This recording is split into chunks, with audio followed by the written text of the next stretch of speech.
basically focus on, the individual needs of individual people who experience disabilities.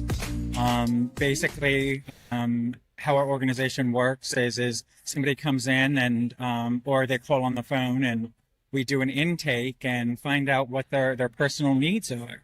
And they're assigned an IL specialist, and then we begin to set goals, and those goals are time bound. And those goals come with consumer responsibilities as well as our responsibilities. And we just get it moving, and accommodate them to the best of our ability. We serve people with disabilities. Typically start working with individuals anywhere from high school on to a senior. It looks different for each person. We have worked with people that have autism, mobility struggles, brain, TBIs, hearing impairments, deafness, any type of disability. And the wonderful thing about us is that it doesn't necessarily have to be documented. Just the individual has to identify as a person with a disability.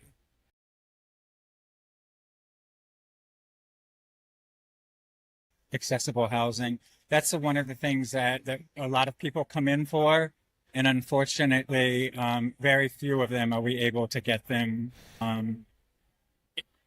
at a place where they have completed their goal, which would be to be in stable housing.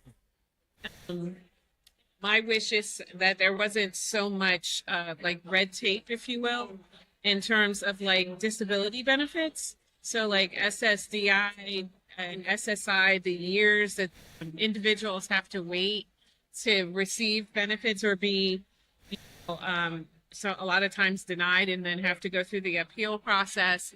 And it just is emotional, and they're kind of locked in poverty. And so I would like to see some changes on that level.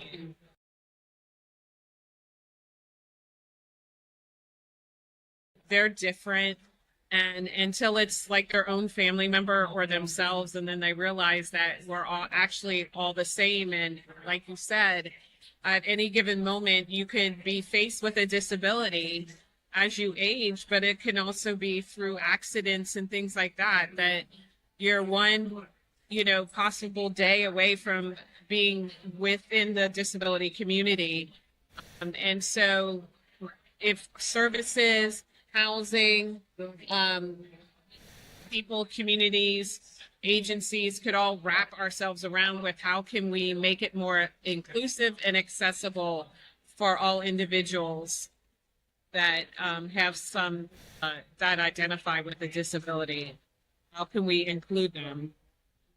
I believe that the separateness that people believe that the disability community is not part of them, part of society, part of the human race, their brothers and sisters. I think there's a big misconception in regard to that, and I think that people lack most personal connection with people with disabilities.